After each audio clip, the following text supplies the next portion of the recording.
Anyway, here we get into the sub-assemblies. It starts with the core fighter. There again, there's a call out for each of the different runners that are needed for each sub-assembly. Again, the instructions, they're all in Japanese, but the diagrams are very, very comprehensive. So there's not really much need to actually have to speak Japanese to read anything. There's about, looks like there's probably about 15 pages of assembly instructions.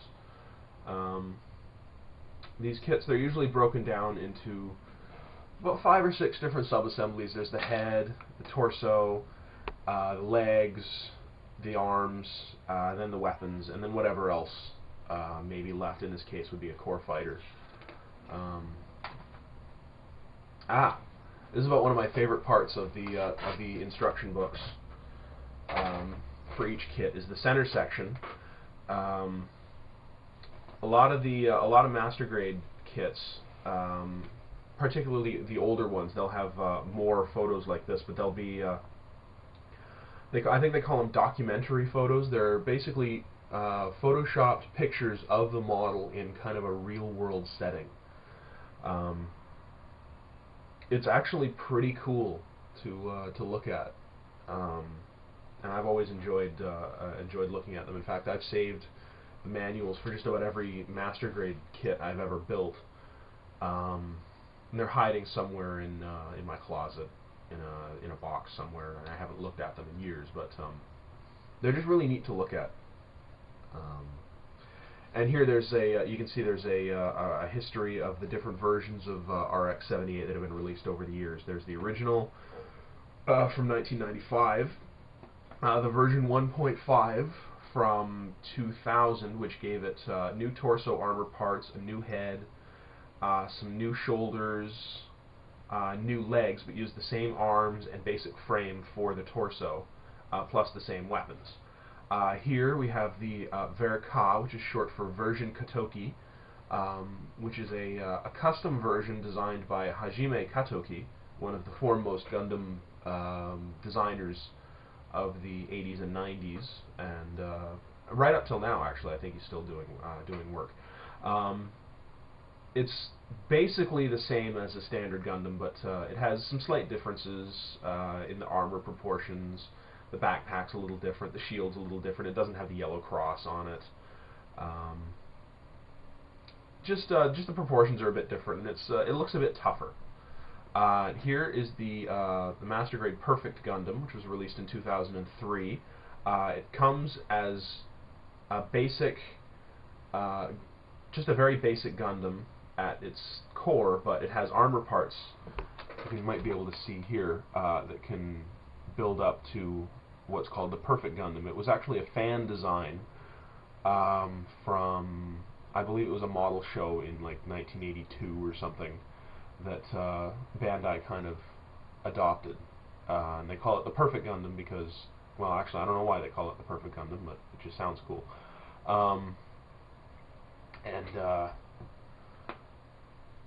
It's basically it's just a normal Gundam with additional armor parts and weapons on it. And finally here, this is the last one that was released in 2005. It's referred to as the version 1 Year War, which was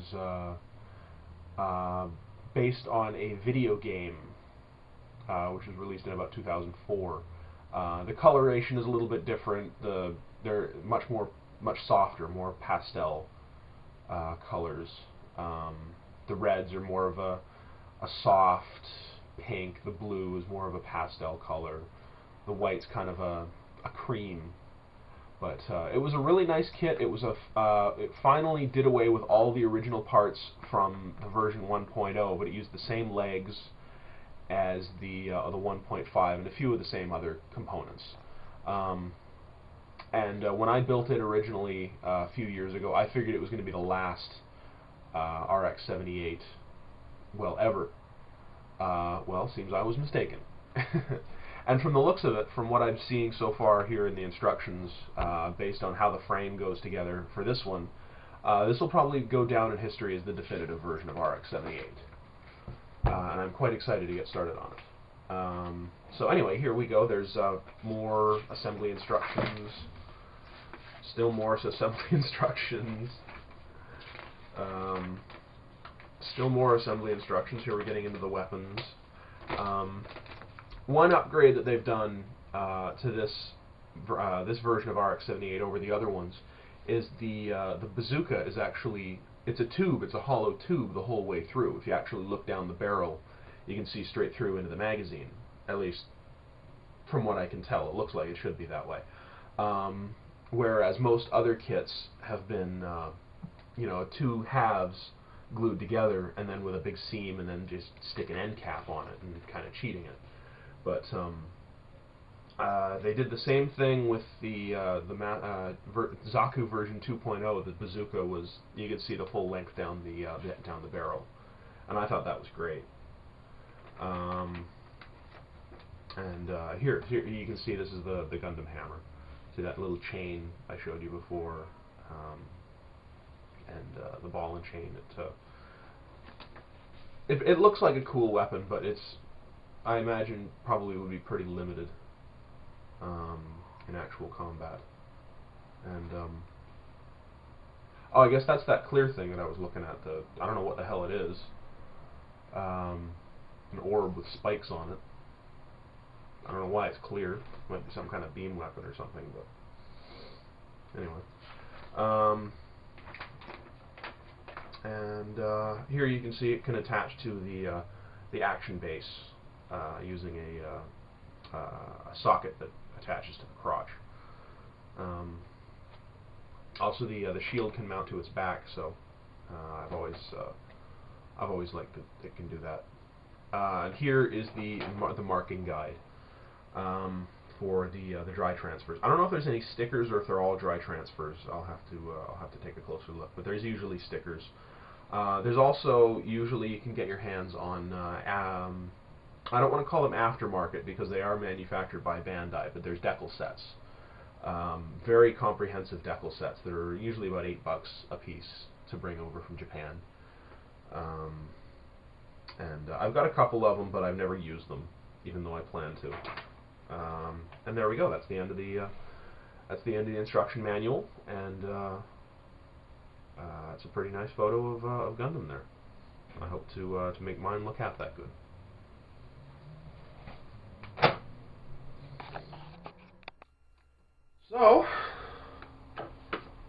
So that's really something.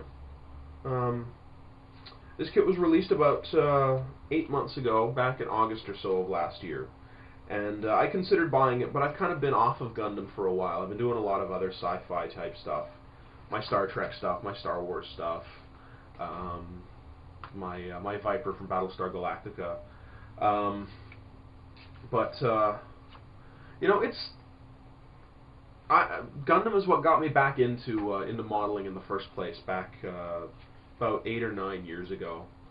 And this is one of those iconic mobile suits that, you know, I told myself when I built the last one a few years ago that I wasn't going to do another one, but this one's just too nice not to.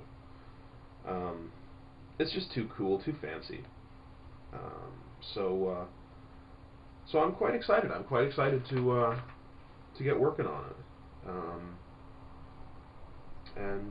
Yeah, from the instructions and from the photos, it looks really cool, and I'm very anxious to get it done, to show it off, and pit it against my one of my Gelgoos or my Zaku team or something. So stay tuned for updates.